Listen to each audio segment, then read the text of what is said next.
All right, welcome back.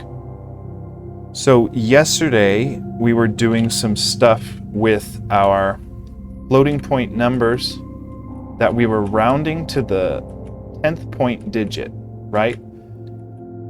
Now, I don't like the idea of doing that because as far as push is concerned, yeah, I added the follower goal to the top right there too. That was actually from Twitch. And all I had to do was copy the link Twitch gave me and put it in my OBS, and it popped up super easy. So that one was really easy. And you know what? I'm gonna be turning off this white space. This white space. If I leave white spaces like this, see how it highlights them like that? I think I'm gonna be turning that off here soon. I probably won't do it on stream, but it's just a little annoying to look at. It's nice, so my GitHub is nice and pretty, but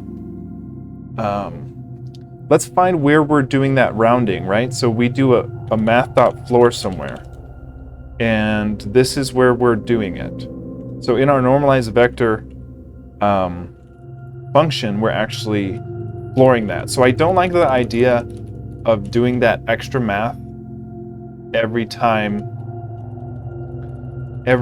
we call that function. So what I'm gonna attempt to do is we take that out. I'm curious if there's any other math.floor. Okay, that's rounding us to the nearest x once we've stopped moving. Okay. You know what? Why am I flooring the self frame we're printing here? I don't know why we're doing that.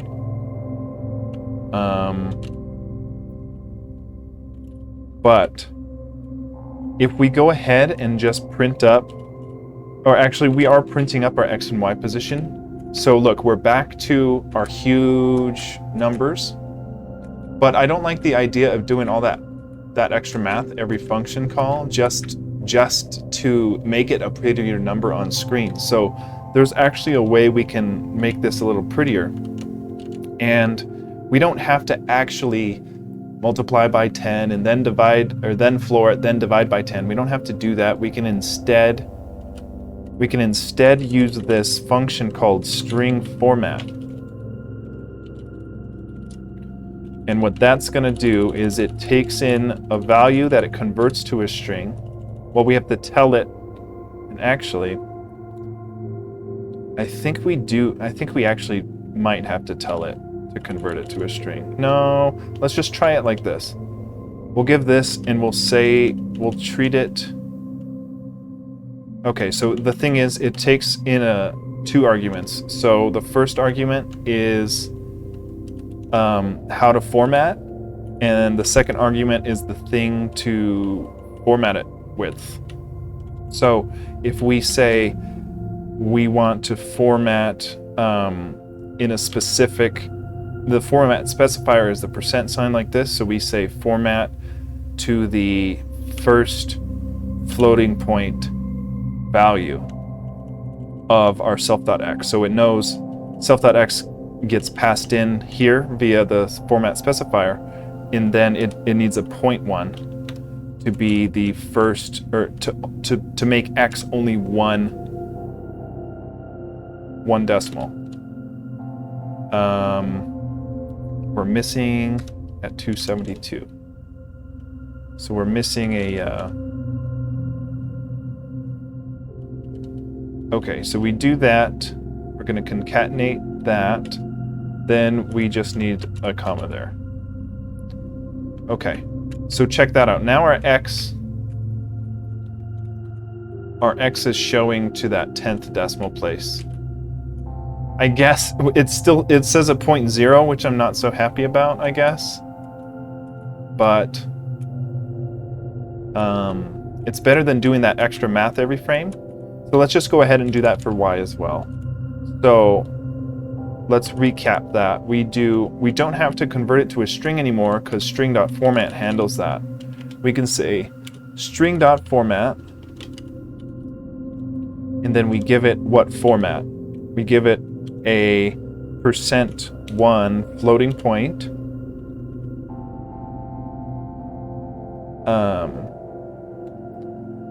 And we could just print it up as an integer to have the flat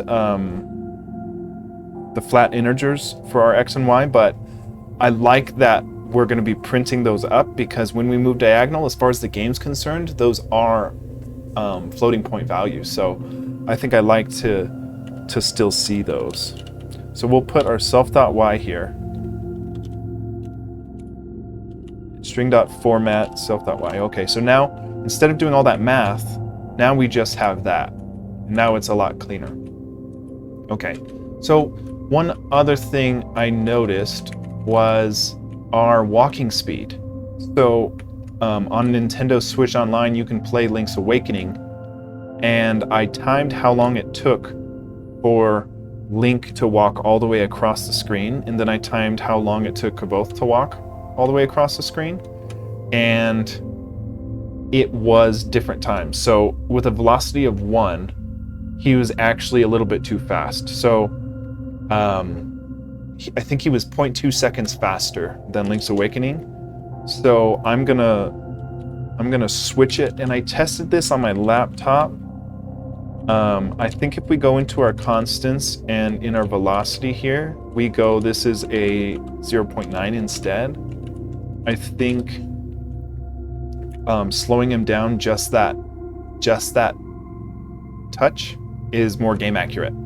So the next thing we want to do is, in Link's Awakening, you can walk further than this. See how his nose isn't flush with the wall there? In Link's Awakening, he goes past the wall up to like just past his nose. And then once you go past that point, that's when the screen transition changes, and same with down and top. So what we can do, we know where that is. That's just in our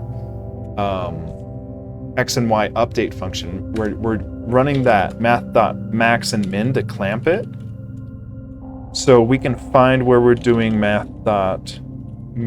This is where we're doing it, right here.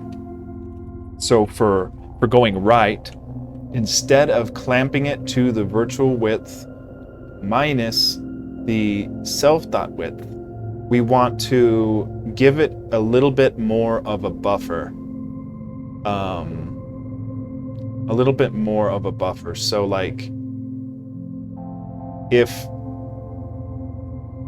it needs to be, so like, let's say virtual width is the, what value? Virtual width is 160. So 160 minus our self width, if we just do virtual width, it'd be too far, right?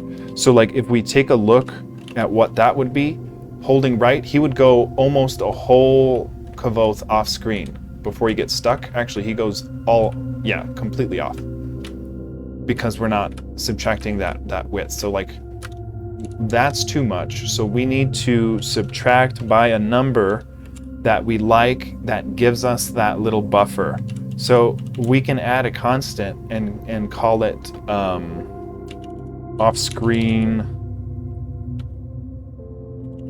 character, or off-screen I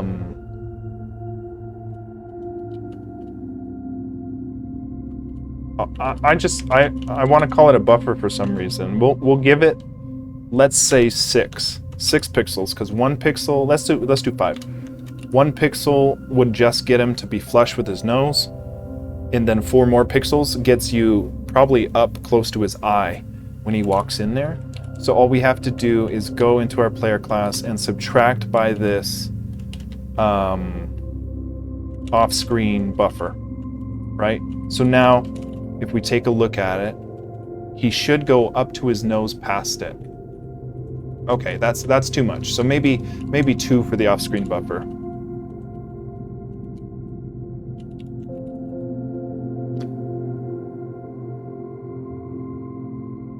Wow, okay, it needs to be higher. Yeah, it needs to be higher. So instead of, maybe, let's see what 10 looks like.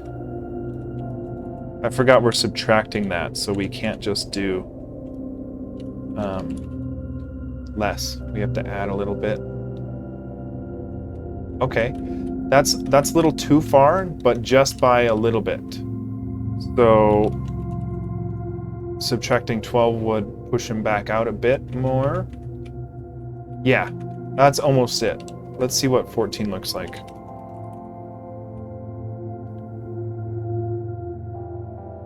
Okay, so maybe 13. As odd as that is.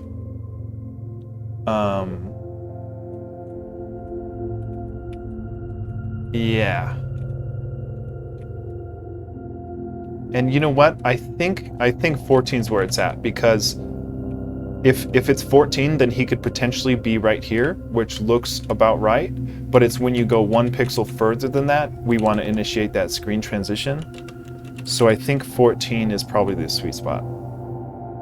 It's like if you're, no, actually 12. My bad. I keep doing that.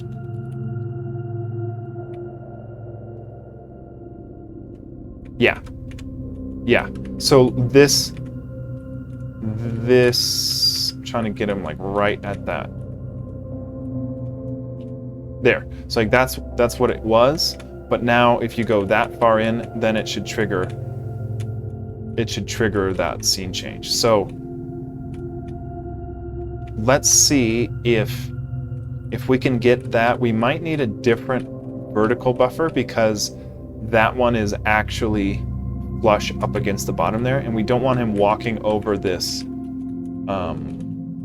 this bottom too much. So let's do our left, and then we'll worry about up and down. So if we go to player class, let's go to left, and we'll clamp it not at 0 but at minus off screen buffer. That seems like it's going to be way too much, right? Like a minus 12? Yeah, why is that so different? Oh, it's because the character width. Yeah, let's add our character width, and then so self.width. That's the difference between the other side. So that we can keep that off-screen buffer the same value. Actually, not quite. We need to do a minus self.width.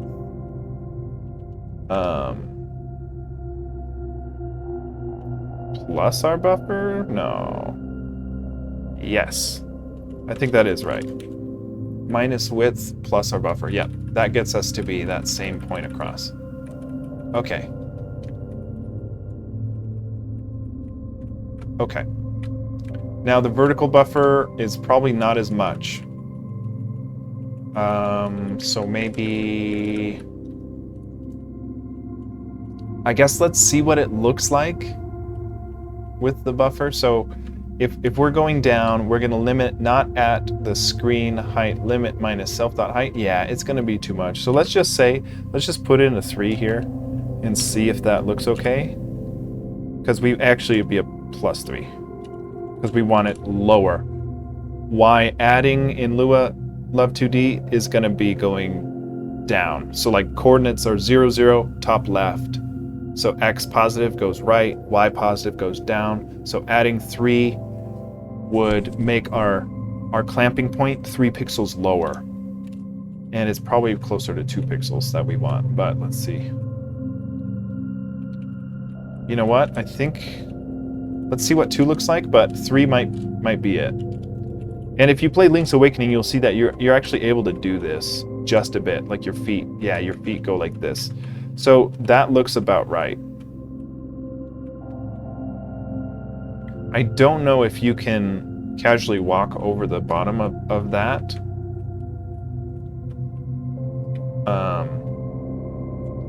Oh.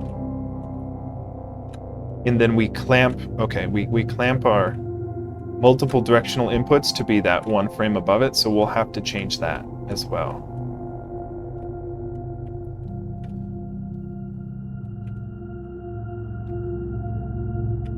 Yeah, you know, I don't know if you can walk along the bottom like this in Link's Awakening. I don't know if you can do that. So maybe we just shift it up to 1 and call it, we'll call the actual transition activation right at,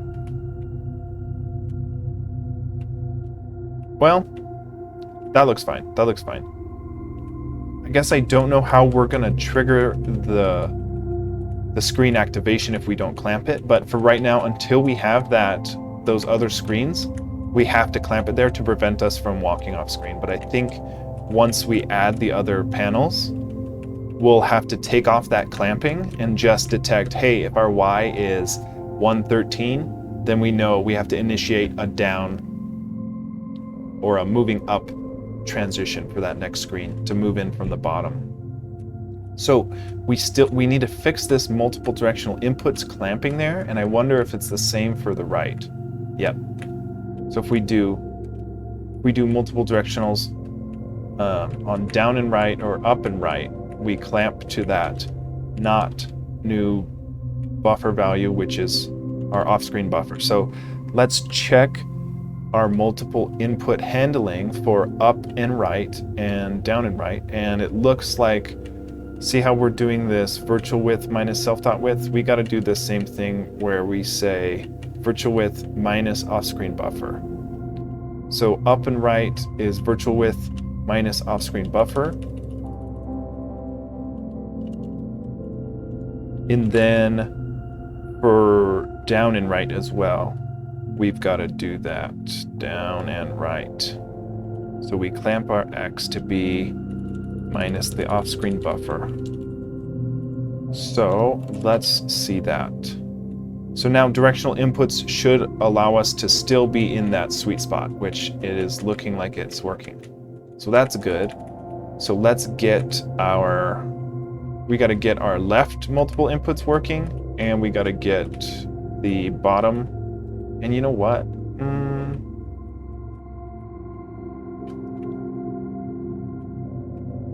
You know what? I might leave it on the bottom, because right now you can technically walk over the screen here and then walk a little bit on the HUD there. But once we add the transition, as soon as you get to that point, it will actually transition. So I kind of want to limit, if we're doing a left and right, I want to limit it there so they can't accidentally activate a screen transition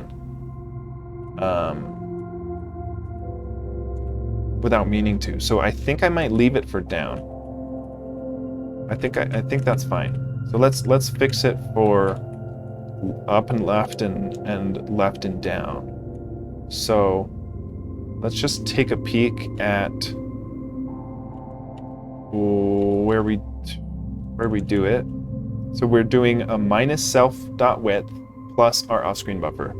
So if we go to our left and up, that's right here. So we do our X position to be not a 0, but a negative self.width plus our off-screen buffer. And then up and left and down and left. We want the same thing for down and left. So instead of clamping to 0 there, we're going to be going to negative self.width plus our off-screen buffer. So let's see if that's right. Okay, yep, we're no longer getting stuck there. And then we are able to go just down 1 pixel into that bottom screen. But if we do multiple inputs, we clamp to the top, which I think works good. So yeah, we can walk a little bit off screen like we can in Link's Awakening. And then same with up. Let's give us a top pixel max of maybe 1 pixel lower. Yeah, 1 pixel in the negative. So let's go find our single input handling, I think. We'd probably have to do it here too, clamping our Y not to 0. We'll worry about that after we just get the value we need it to be, which I think is going to be a -2. Yeah. So we can maybe we go one more. Well, yeah, let's go one more. We'll go to -3. And then what that allows us to do is, if this is -3 then if we only go 2 pixels off of it, like here, we can still walk and have our head bob up there, and we can still do that before initializing the frame change at -3. So it just gives us one more potential pixel of being off screen before we go off and initiate the frame change. So I think 3 is the number there, but we have to do that for here. And you know what? Let's just do a constant, because we'll call it off-screen top buffer or something.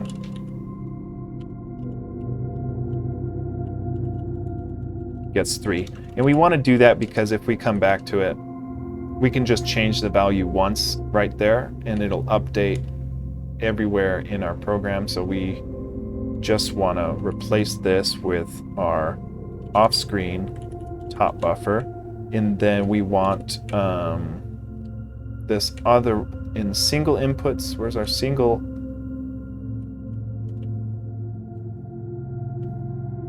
Our single input handling right here for our up. Instead of the -3, we want that value of our off-screen top buffer. And then we got another up and to the left, which is right here, that we want the off-screen top buffer, and then we should be good. So now, we need to do a negative top buffer here. So negative, and then on the right it's negative, and then yeah, I don't know if it's prettier to have no space there for the negative or what, but okay, so that looks right, and then multiple inputs and we're still up there, so it doesn't clamp those anymore. Okay, cool. So what we've been trying to fix also for the past couple days is if we hold both contradicting inputs, we don't want to be walking. So if you look right now, if we hold left and right,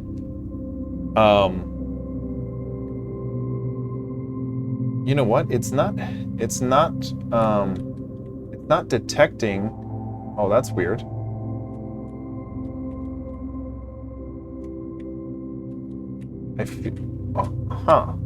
If you input more than one direction in the very frame you start, it doesn't do anything. Which, well, I guess it might just be counteracting all the DX it's given, and then it doesn't know which direction we're facing. I think that's okay, because like you shouldn't be pressing that many directions anyway, and if you had a Game Boy and a D-pad, you can't do that bullshit anyway, so I don't think we should worry about that too much. But since it's modern and people are going to be playing on their computer, if they play left and right, it shouldn't be walking like that. We know that much. So it does look like it has my last input correctly. So we would know which way to default to standing, but it is still advancing our frames. You know what? That's the moonwalk was fixed. We took that out of the game. Teabag isn't in it. It might be when we add multiplayer or when we add villains to kill.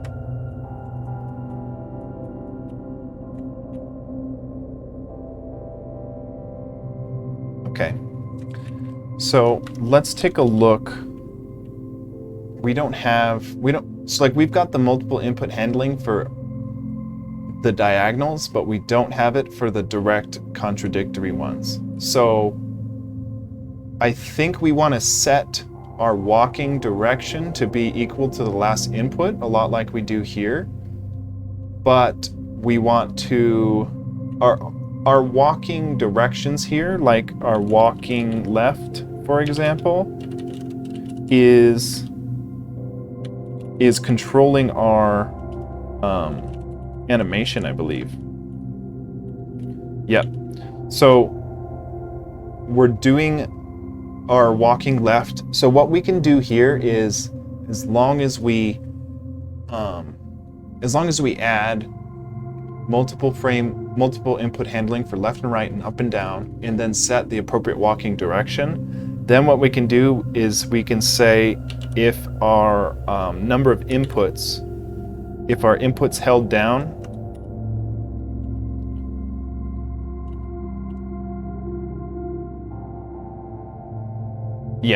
if our inputs held down is equal to 1, then we're going to go ahead and do all this stuff, which is advance our frames. And then what we can say is if more than one inputs are held down, then we just want the standing, which I believe is 6. We can see tall standing, wait, that's not right. So for walking left, which one is the tall? Walking left, tall is 5. Okay, so we want to go else just get our self frame to be equal to 5.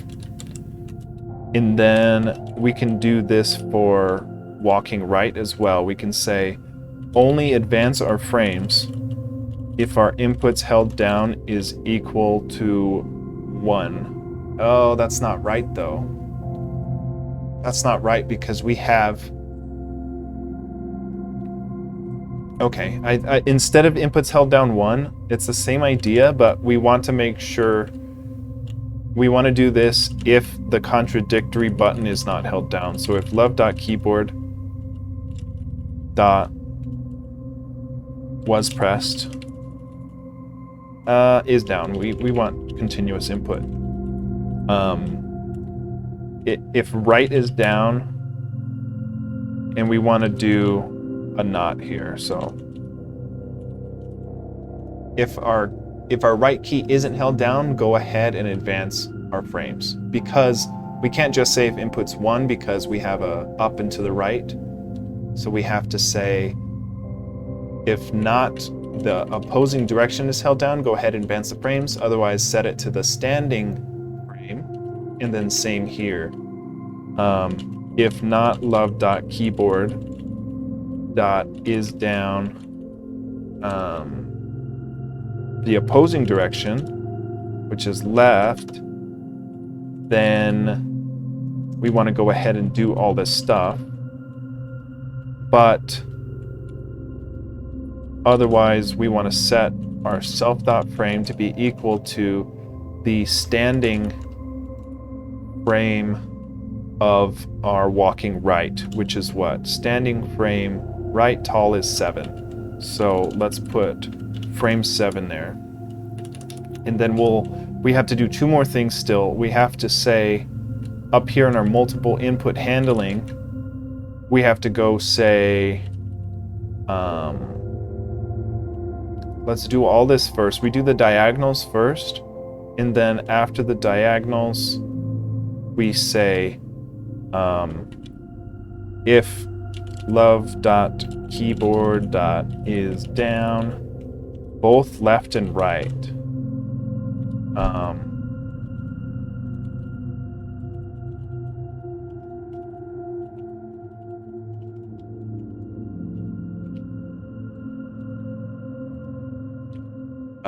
Right. And we can say if both of those things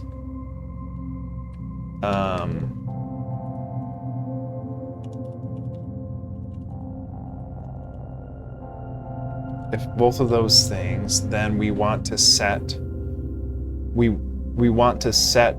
our walking direction to be the value of whatever our last input was. So we can do it kind of like this, which is we ask, hey, if our last input is left, then we're going to be walking left. And walking left triggers our animation. So we would say that this all needs to be false for our walking left, which, since multiple inputs would be held, it would default to only 1 frame, ideally. And then let's be explicit here and say else if our last input was right, then we want walking right to be true. And this will be false. Okay. So let's test to see. That's the sweetest part. The nectar at the bottom.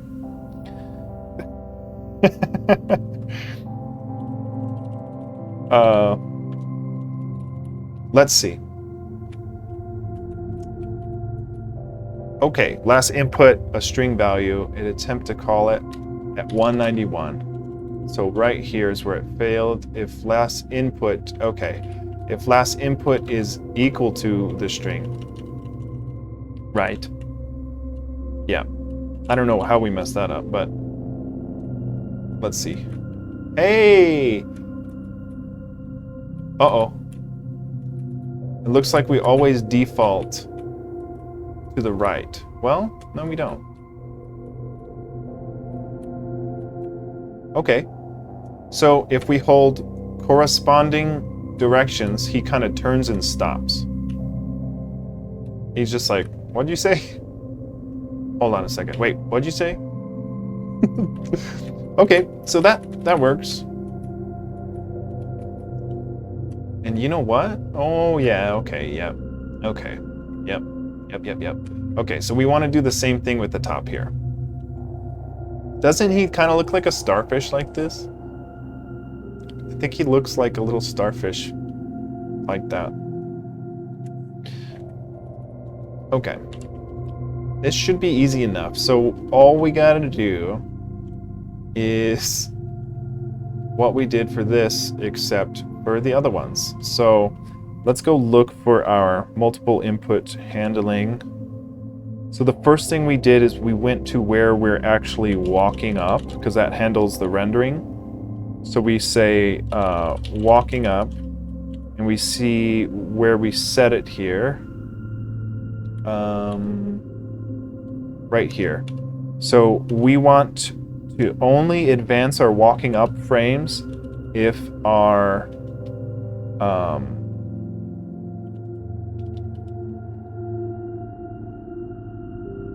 you know, I guess we could also do it.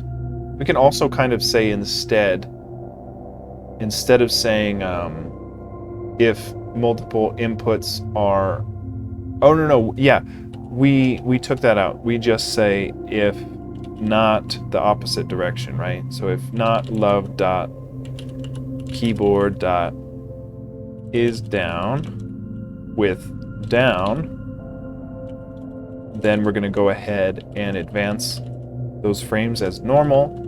And then otherwise, we're going to set our self.frame to be equal to a standing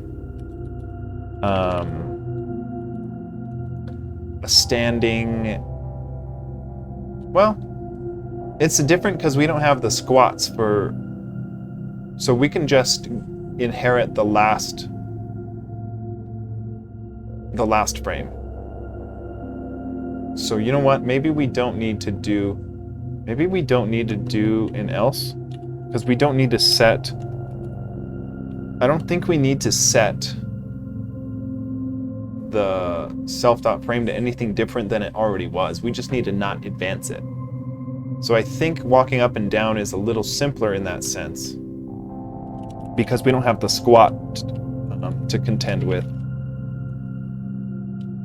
So we can say if not love.keyboard dot is down the opposite direction, which is up, then we advance our frames as normal, and then we will not do anything instead. So now we have to actually we do have to go back to our multiple input handling and add in the holding up and down at the same time. So this is our left and right. So let's do something very similar, right? I mean,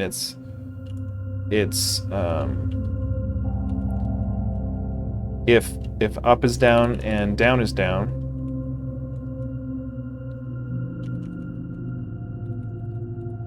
so if both of them are held down, then we want to set the appropriate last input. Set the appropriate walking direction for the last input. So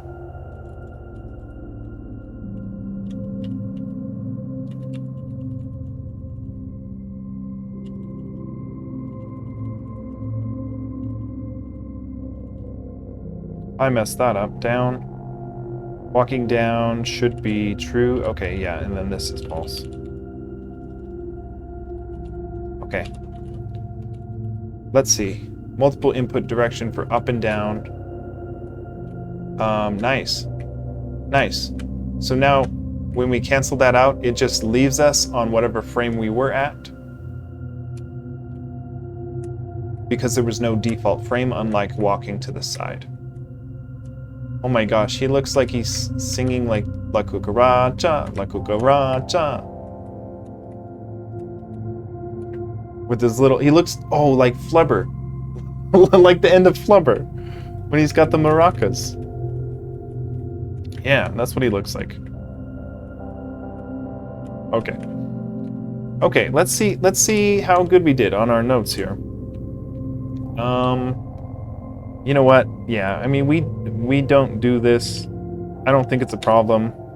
It looked fine on my laptop, so I think it's just a product of me streaming and matrix background and recording and music.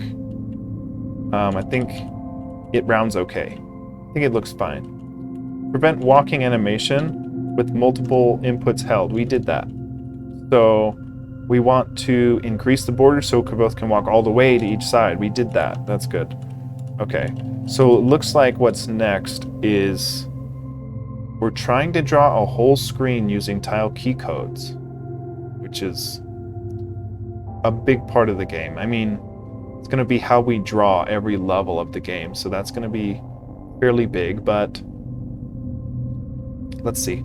Check if print function can round decimals. Yes. That we do that with string.format now that we've got that tool up our sleeve now. Make strafe walk. Okay. So in Link's Awakening, I don't know if I talked about this already, but if you hold up when you're going to the left, Link doesn't turn up. He doesn't turn down for what either, but he strafes instead. So, and same with up. If you're moving up or down and you hold the opposite direction, he'll strafe instead of turning. And that's actually pretty essential to the game because he has a shield he holds in front of him. So if you can shield and then you can walk and you can kind of strafe and you have more control over protecting your shield.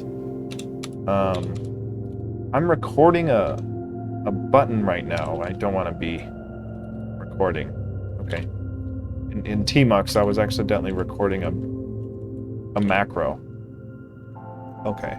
So, but the thing is, we don't have a shield and we don't have a sword either, because both in this timeline doesn't have that stuff, and he doesn't even ever carry a sword. So, like, he's got different types of magic to use, so our moveset is going to be different than Link. So I think it's okay that we did it the way we did it, which is a more natural kind of walking whatever last direction he kind of inputted.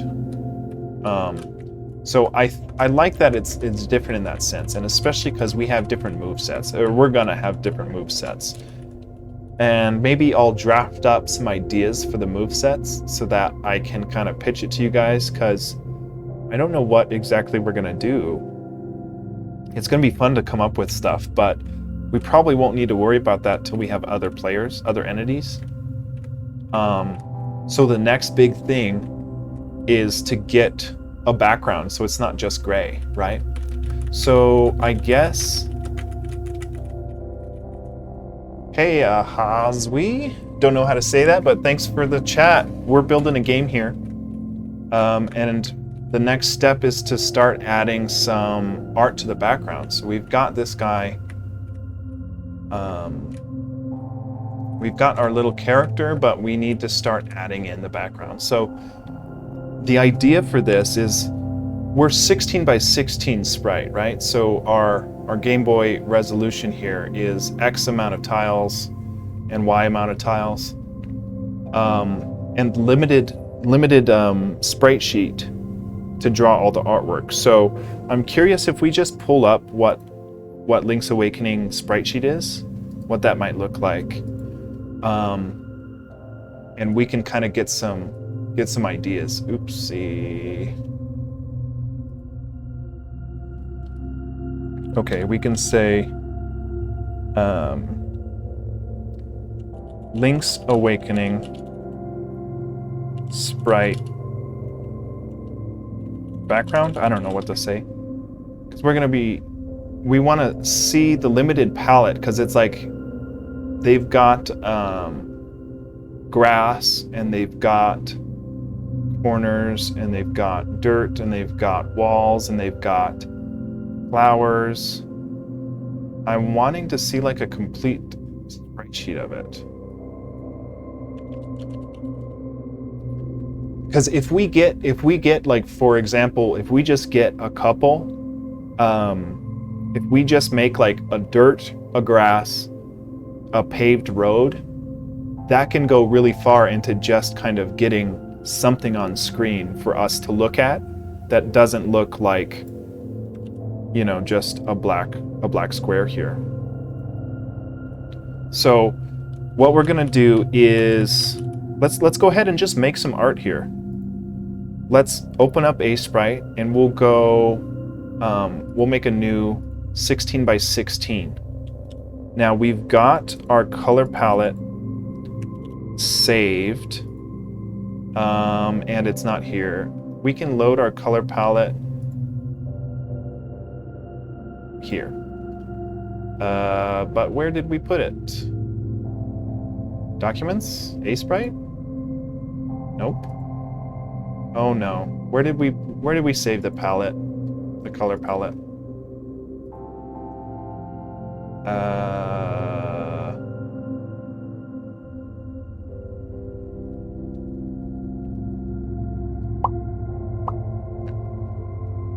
I don't know where we saved the color palette.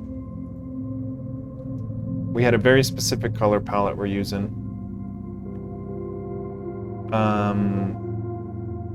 I want to say we saved it in a spot where we can't find it now. I think that's right. Documents A sprite, it's really not there. Let's just open up this attempt one. Oh, really? You can't open with A sprite? Why can't I? Okay, I got an idea. Let's open up our recent attempt. There's our palette right here. Let me try to save this again. Save palette. We'll put it in documents so we can find it. Documents A sprite. This is our palette. Okay. So let's try to make maybe like just a dirt, right? So we've got, where did our palette go? Our palette went away. Let's try to load it into this one.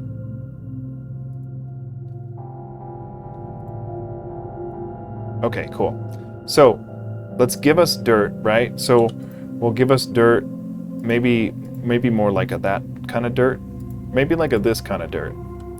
And then we'll go give us maybe like little dots.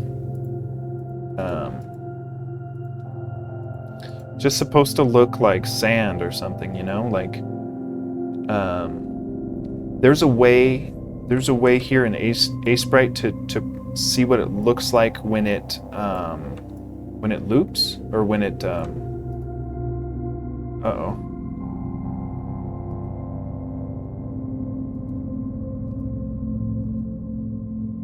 let me see. There's a way to preview.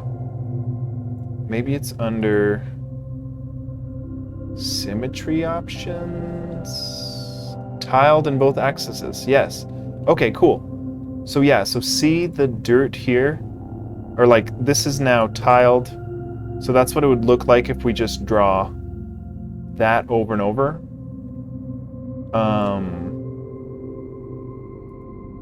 Which is decent. Like, let's just go ahead and export this just so we can just try to get this on screen, rendering at every grid, right? So let's turn this off.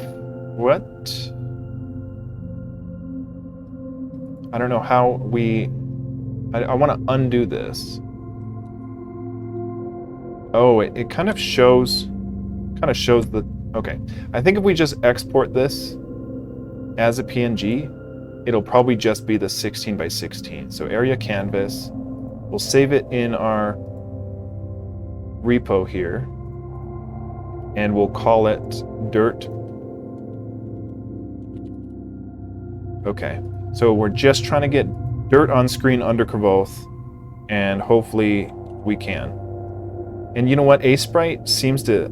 Since Asprite is so laggy, I feel like we should close it so that we don't get so laggy. I'm going to save this under Asprite documents real quick.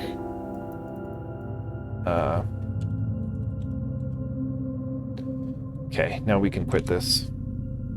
Okay, so let's go ahead and import our drawable that we just made. So we're going to go... We're going to go to our main, and we're going to go up to the top where we're putting in... You know, I haven't tried Zesty Ranch Veggie Straws, but they sound bomb. Is that a Sam's Club type of thing?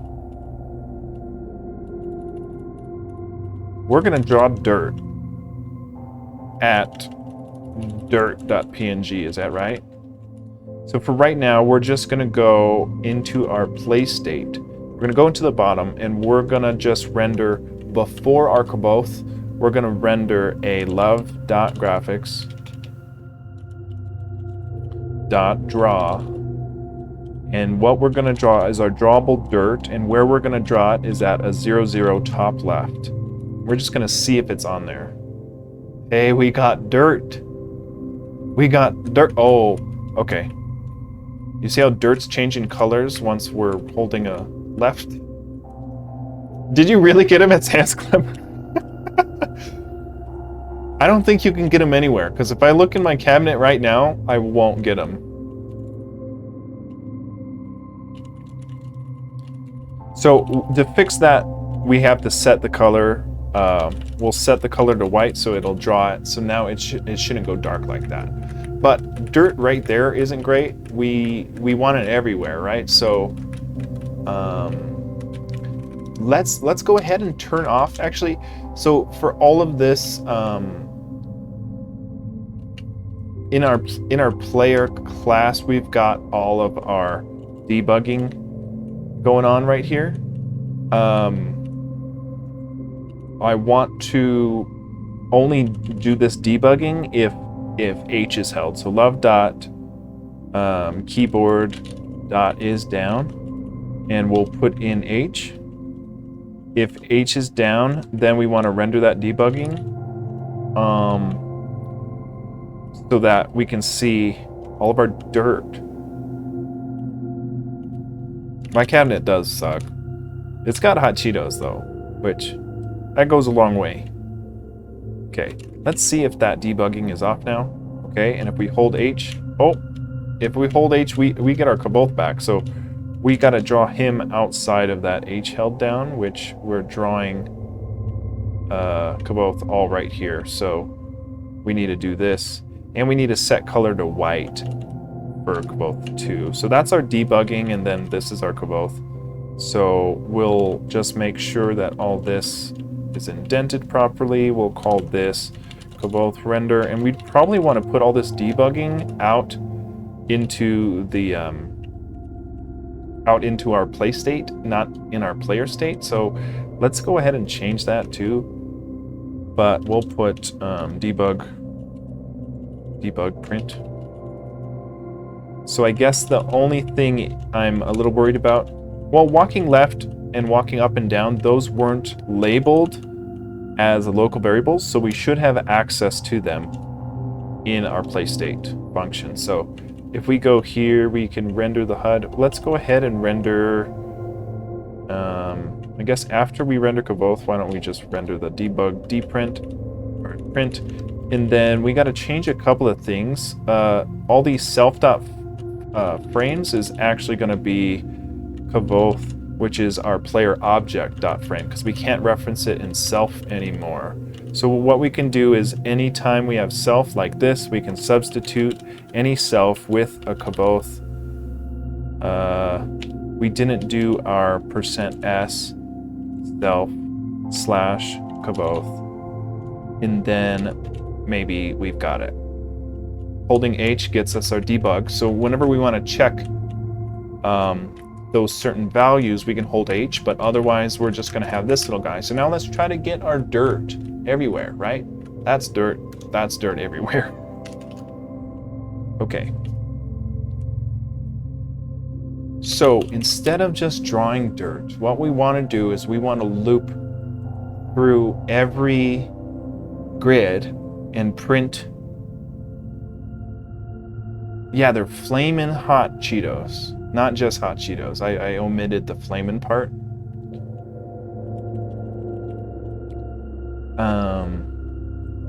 So how would we go about looping at every 16? So it's like you start it. It's almost like we've got a, so how you do loops in Lua is like a for key value in pairs, and then you give it a table, do something. So we can say, we know here, let's pull up our, we pull up our constants, which is here. Let me just pull out some math here. So our resolution is 160 wide, so that's easy. That's 10 sprites across at 16 by 16, and that gives us 9 on the way down. But our HUD is covering up the last one, so it's only 8 down. So it should be 10 dirts across, 8 dirts down. So if we go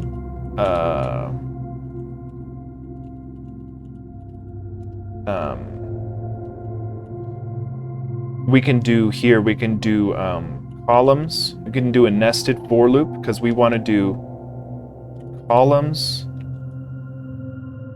first, and then within that we want to do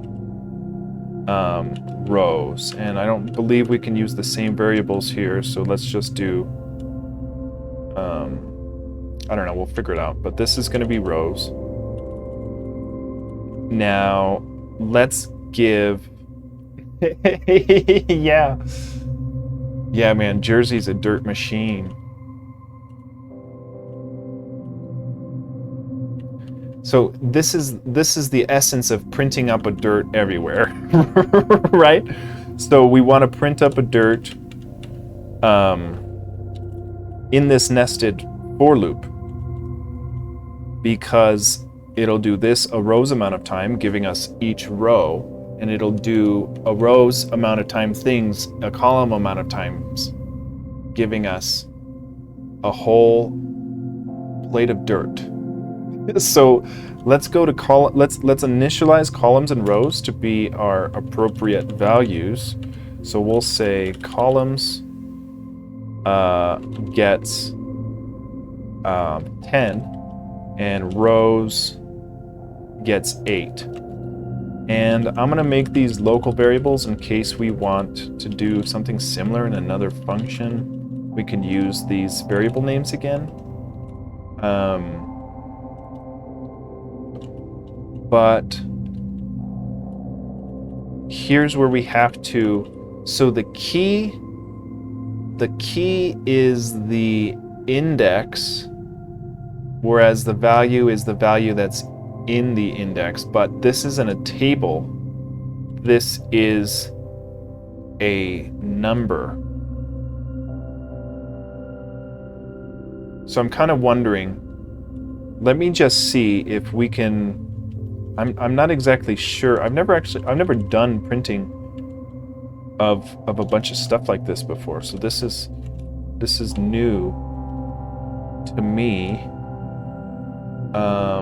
I spent so long making Joust that I didn't even, I haven't been worrying about generating tile sets and maps and rendering all that fun stuff. So this is going to be a cool project.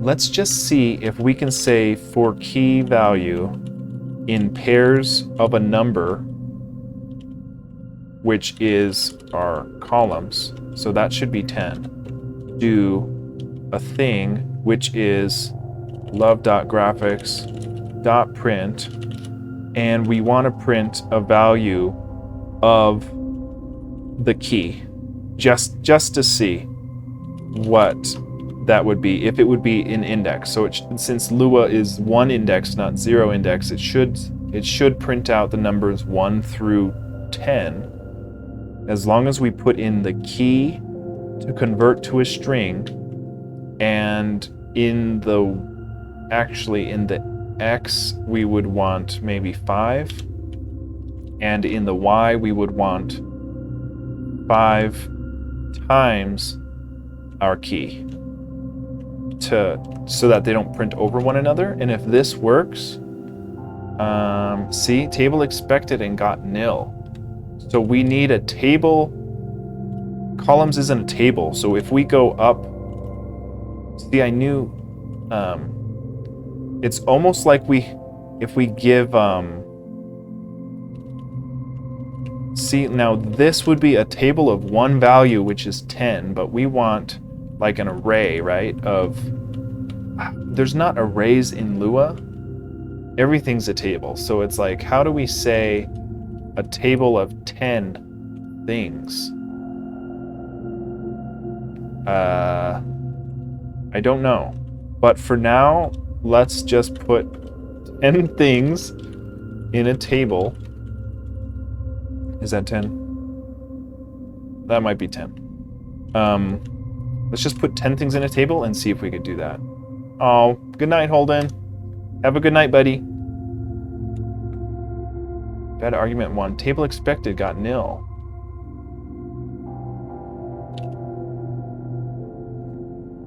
Good night, Holden.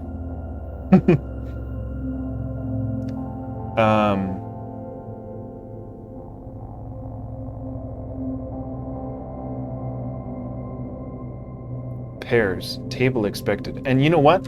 I don't know what I'm smoking, because this is not what I was thinking. This is how to iterate through a table, not a for loop. So this is not what we want.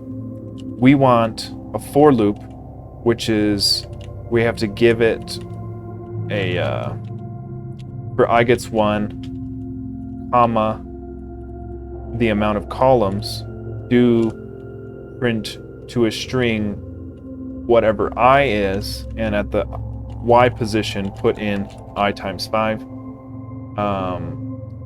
67.4 limit must be a number. Columns is not a number. We put in a 10. We put in a 10. Limit must be a number. Is 10 not a number?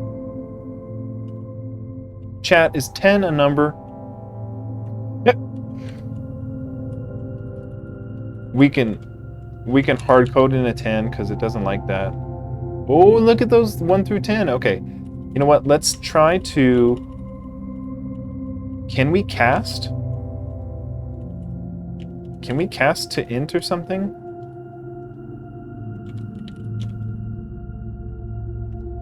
Can we do that? No.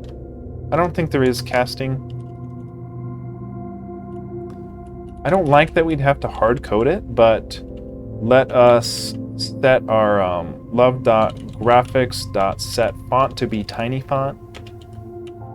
Set font to be tiny font. And we'll make sure we do that right before this. And then we'll see if that prints it up. Okay, so we are doing 10. That's our columns. But then if we do a nested for j gets 1, comma 8, do the real magic, which is printing up this. Oh.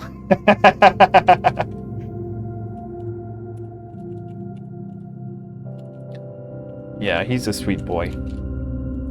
Okay, so now we've got not what I was expecting, because we're only rendering these things. We want to render this at a times j. Is that right? Not plus j. What are holy crap. Okay. Times j, and then we should have a grid. So this is our grid of sand, right? So it's 8, and we messed this up. We want 8 going down, 10 across. So we want, we want this to be 10. Come on. We want this to be 10, this to be 8, and now we're doing, let's see, the x position gets I. Is that right? Let me think that. X. So on the first row, we're going to be printing it at in I times 5. Okay, I think that's right.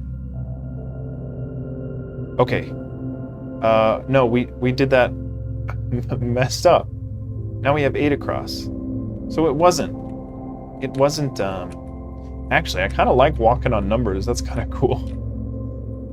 Yeah, we don't want that. We want, because the nested for loop will do 8. See, no, I would think that would be it.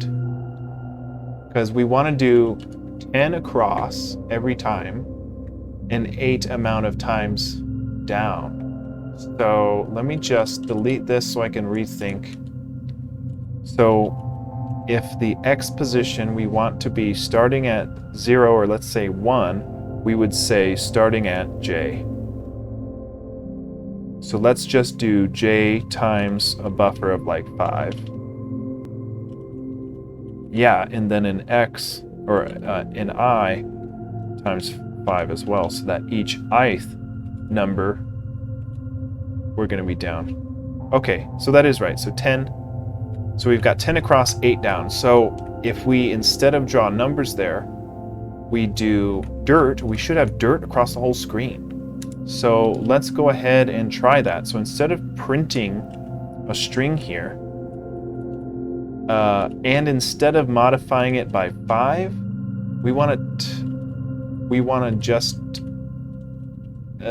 see, we need to multiply it by the tile width.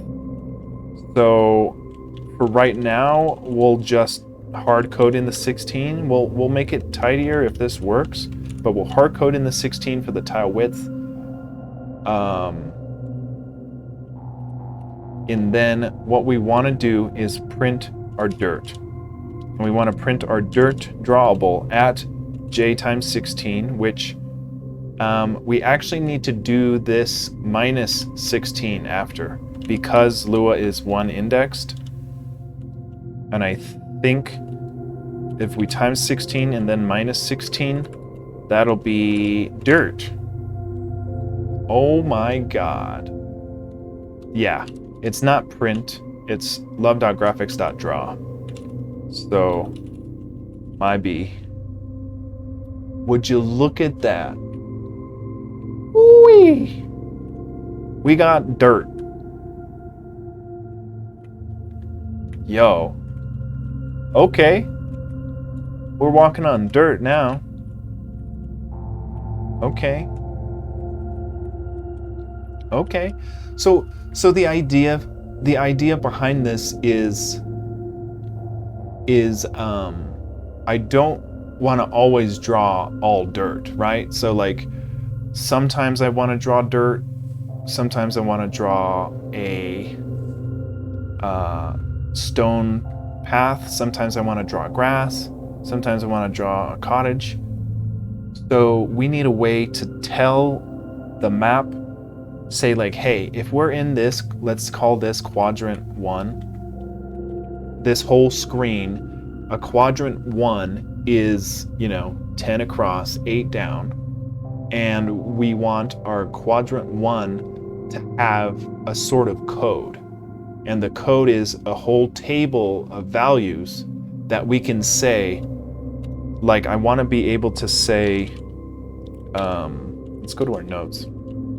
I want to be able to say like quadrant 1, right, is like, to draw it, we want eight values. So it's like if we have a table, and this one, it goes dirt, pavement, and then this is all 8 across, right? 10 across. So like, let's say we want dirt, pavement, and then some more dirt. So this is what I want to implement. So I can say, if that's 6, 7, 8, 9, and 10. So this is 10 across. And then I want to be able to say, how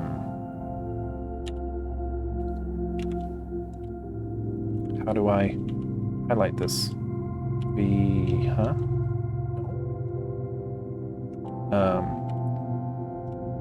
So there's 4, 5, 6, 7, 8. So ideally I want to do something like this, where I say every quadrant, like let's say, this is our home quadrant or whatever, wherever we spawn the game. I want to be able to say, okay, here is the logic for what sprites to draw on the pavement, because it's not always going to be dirt. It's not always going to be a nested for loop of just dirt.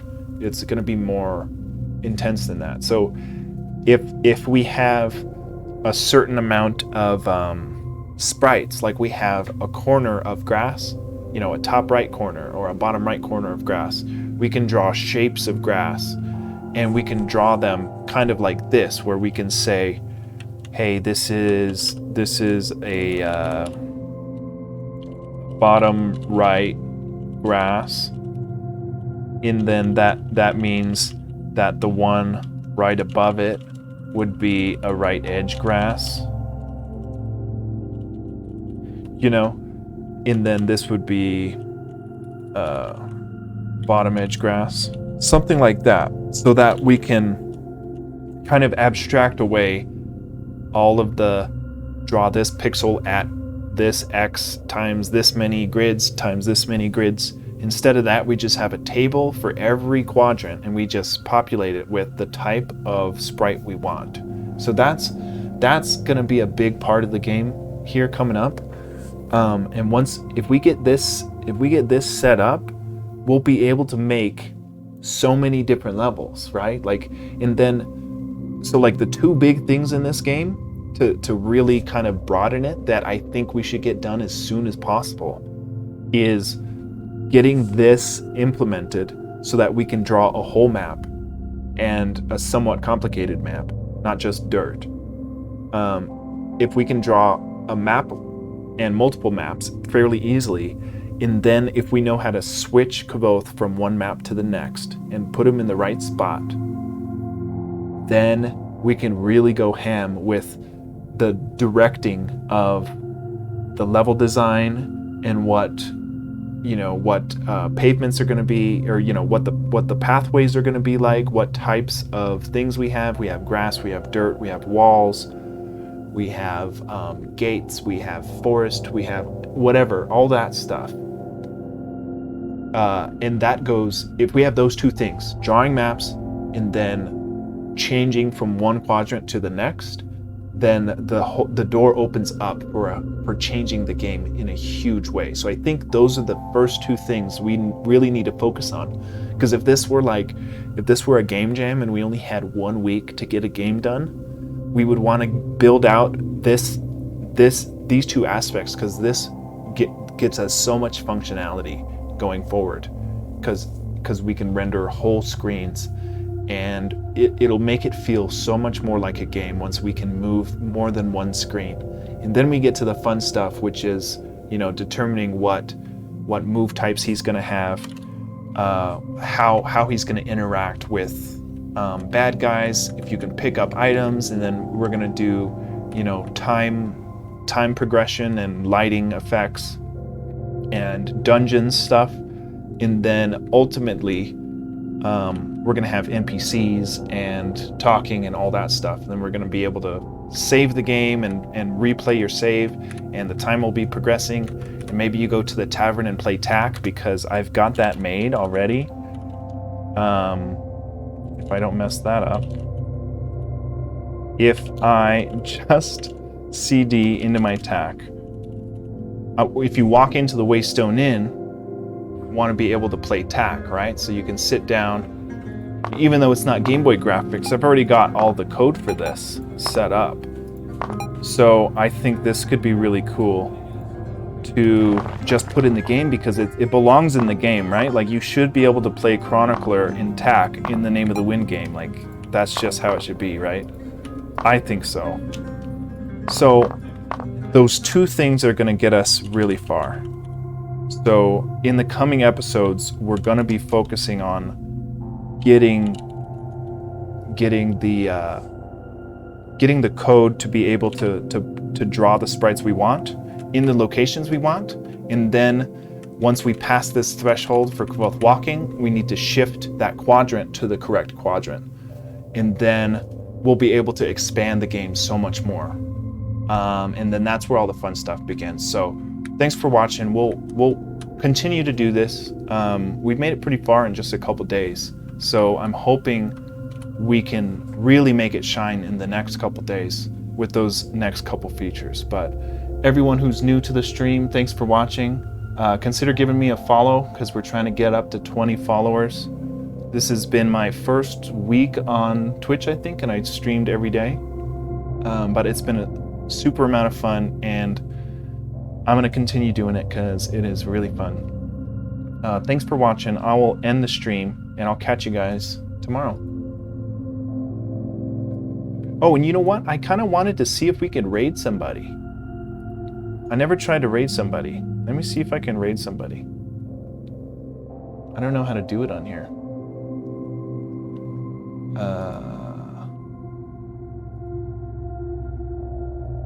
Oh no,